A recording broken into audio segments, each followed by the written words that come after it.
walking backstage, the congressman and I were talking about how we grew up. And you know, I grew up in the community center. I was a member of the Y. I swam at the Y. And so it is so good to be here. And Secretary Javier Becerra, I want to thank you for being a lifelong public servant and for serving our nation at the Department of Health and Human Services. And I just want to say it is great to be back in New York, Mayor. It's good to see you. And it's good to be in the Bronx. It's good to be in the Bronx. It really is. And with all of these esteemed New York electeds, Speaker Hasty, I see so many friends here, and you know, the elected leaders of New York are certainly elected leaders of this state, but national leaders. You really, the voice of the leaders of this city, of this state, really do carry a voice, not only for the people who live in this state, but for the people of our country. Governor Hochul, where is she? There you are. Hello, Governor. Thank you for welcoming me. Congresswoman Ocasio-Cortez, thank you. And then, of course, the Speaker and Senate Leader Stewart Cousins, where is she? There you are. Thank you. It's good to see you all. And to Congressman Jamal Bowman, thank you for the work that you do that lift up the people of this district and the people of this state and country. He and I have had many conversations of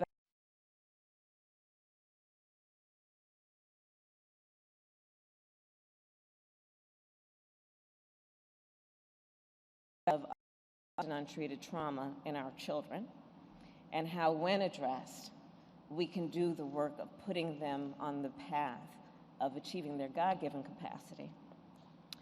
So, looking out at this crowd, I see America. Looking out at this group of folks, I see, in particular with our young leaders, and I see many of them, the children of America.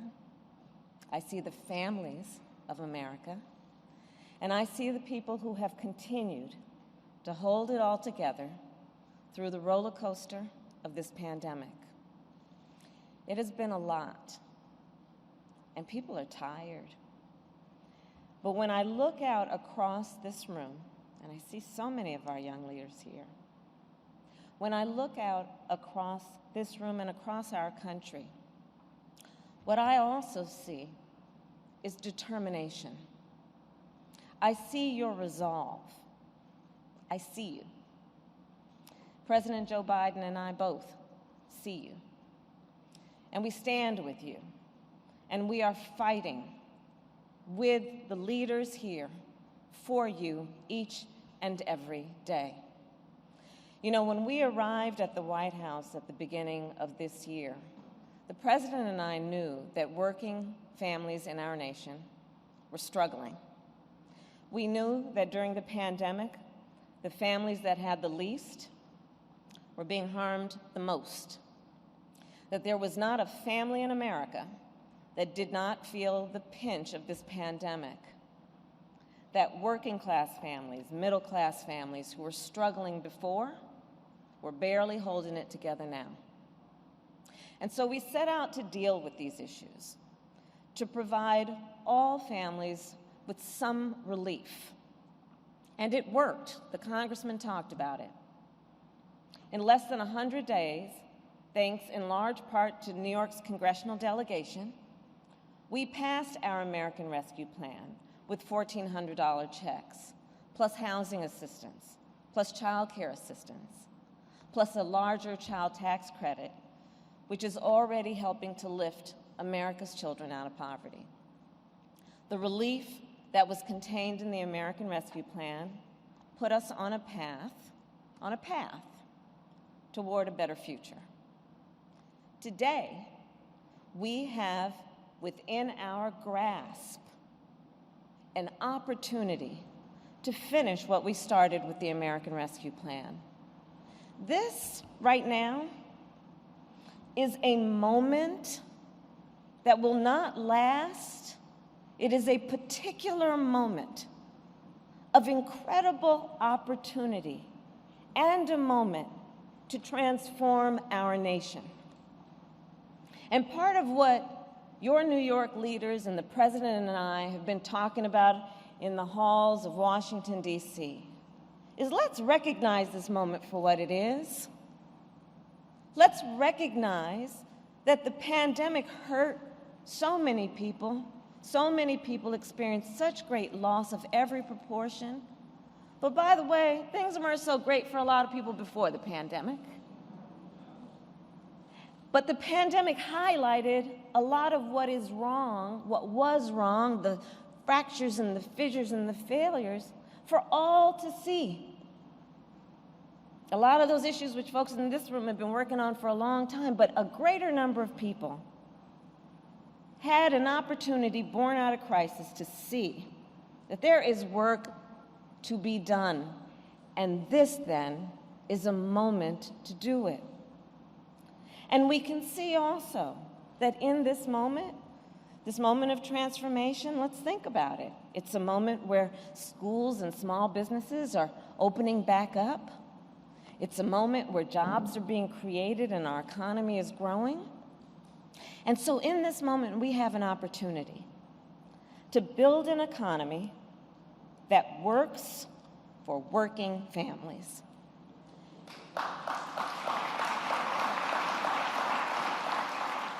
So let's make it work for working families. And right now, the President and I are working to that end with the United States Congress to pass our Build Back Better agenda. And I'm sure you all have heard about the Build Back Better agenda. In my briefing documents, it usually says BBB. But some have been asking, well, what exactly does that mean? Well, it's about being better on climate. It's about better health. It's about better jobs. And intentionally, it is about our families. This is our agenda. You are right, brother. I know you are. And how about if you and I talk about that? So let me finish. Why are we working with the Chinese on their Belt and Road Initiative? Okay, you know what? You and I will talk after I give my comments, and I'm happy to talk with you. But right now, let's talk about the agenda that will include speaking to all people and allowing everybody to be heard, because that's part of what we want in our democracy. Everybody gets their chance to talk, and everybody gets a chance to be heard.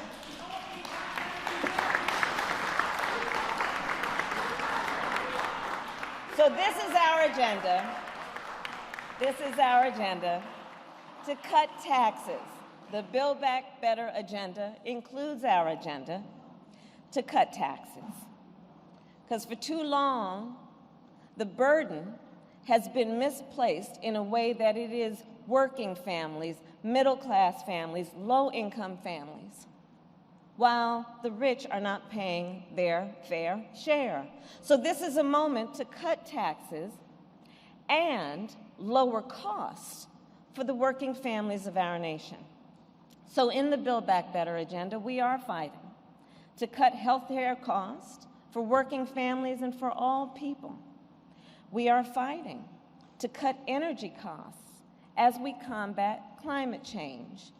And we are fighting to establish universal pre-K and to lower the cost of childcare so that parents can afford to care for their children and to participate in our workforce. How much did we see during this pandemic?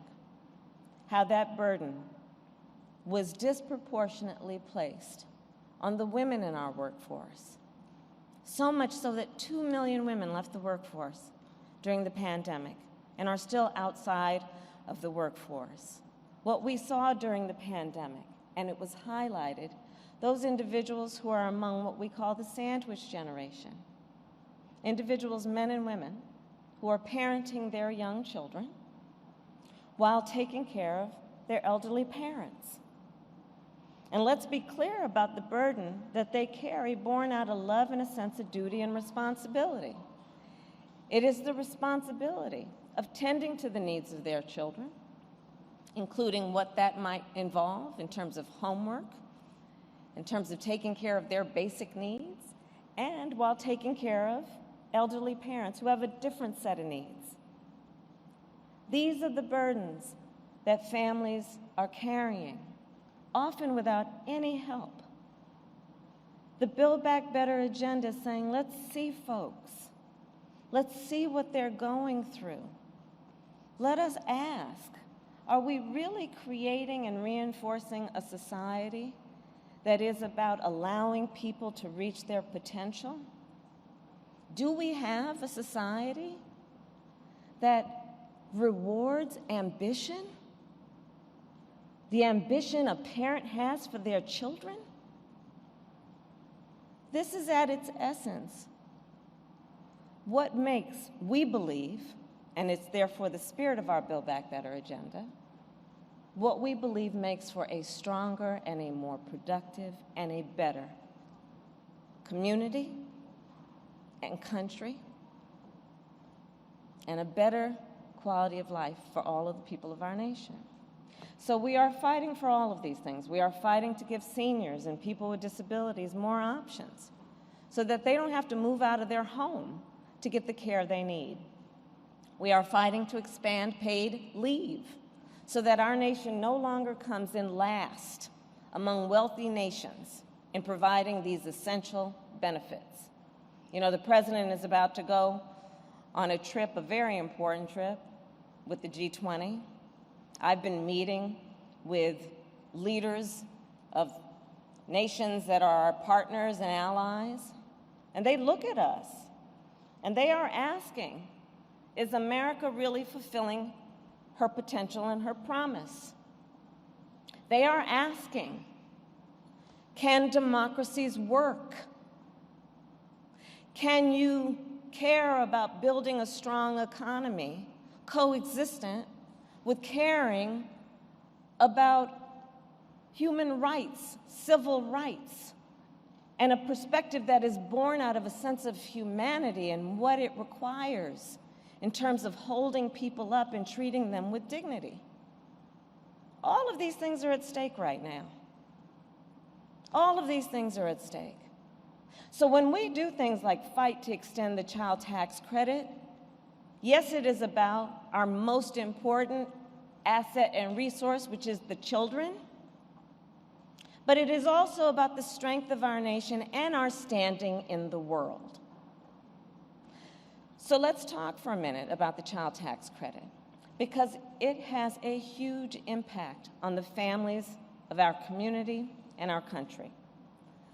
The larger child tax credit that the president signed into law back in March is one of the largest ever single tax cuts for families with children. It is also the first time this tax cut has been distributed monthly. Now, this is something I've been working on for a long time, which is the component of the plan that is about monthly payments. Why, some asked, do you need to do that? And the point is really pretty simple. You got to pay your bills every month. So why don't we provide the tax cut every month if it is really designed to help people with their bills and the cost of living? So for 4 months now, the American families that have received this new approach have received a monthly tax cut of up to $300 per child. Parents and grandparents, who are often the primary caregiver for their grandchildren, have used those checks to manage the cost of raising children while continuing to work. Nearly all the families that receive the child tax credit are indeed working, and for other families, the child tax credit is helping them to cover the cost of childcare so that they can get back to work. But unless Congress acts, these monthly checks will stop coming after December. You've heard that earlier today. 1 in 3 children would no longer be covered by the full tax credit. And it is of particular note, and something that we all care deeply about. That includes half of Black and Hispanic children in America. Needless to say, we cannot let that happen. We cannot let that happen, and we will not let that happen. And that is why, together with all of the congressional leaders who are here today, we are fighting to pass our Build Back Better agenda. And you've probably seen the news or heard the news about the details of the final bill. The Congressman talked a little bit about the sausage-making process that is. But I'll tell you one thing for sure. We will not allow anyone who makes less than $400,000 a year have their taxes go up. We will not allow that. That is non-negotiable. In fact, this plan cuts taxes for working families. This plan also makes corporations pay their fair share because, and we all know why that's important. It's just simply not right that a nurse or a teacher or a firefighter pays more in taxes than a hedge fund manager. It's just not right. It's just not right. So the bottom line is that this is about what we value as a nation, about who we value. And I want you all to know the President and I value working families. The President and I both come from working families.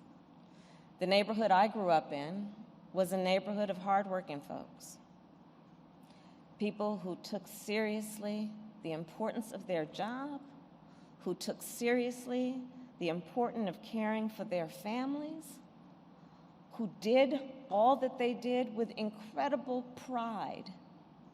Nurses and teachers and construction workers, folks who were a part of the community, gave to the community,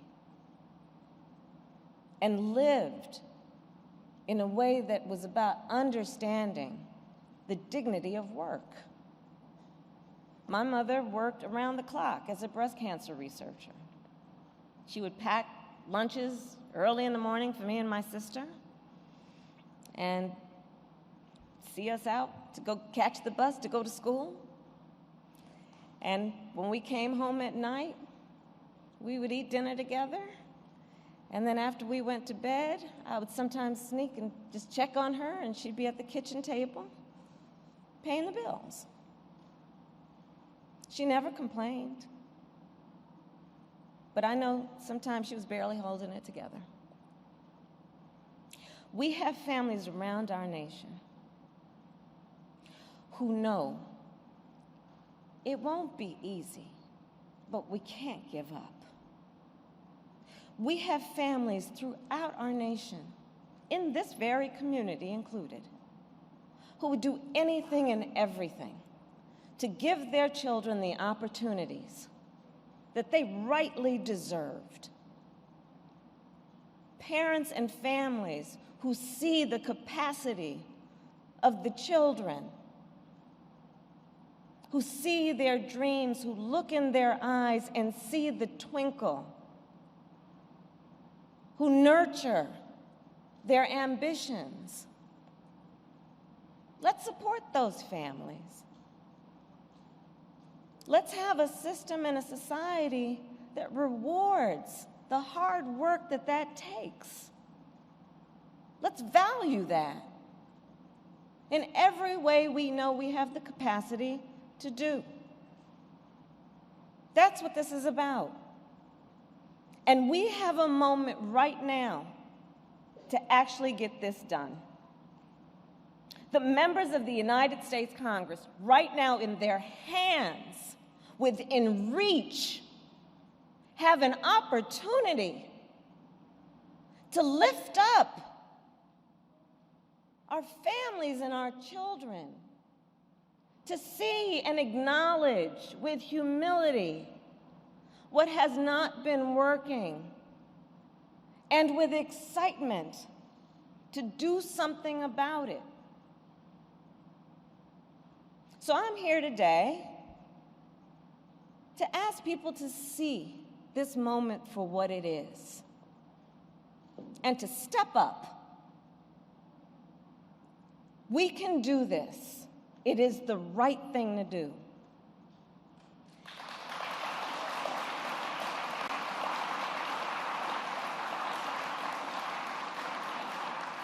And to the young leaders here, and I see you, and I'm so proud of you, you never let anybody tell you something can't be done.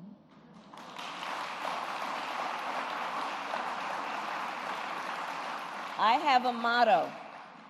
I eat and drink no for breakfast.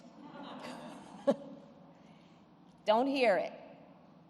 If most of us in this room heard no, we would not be in this room right now.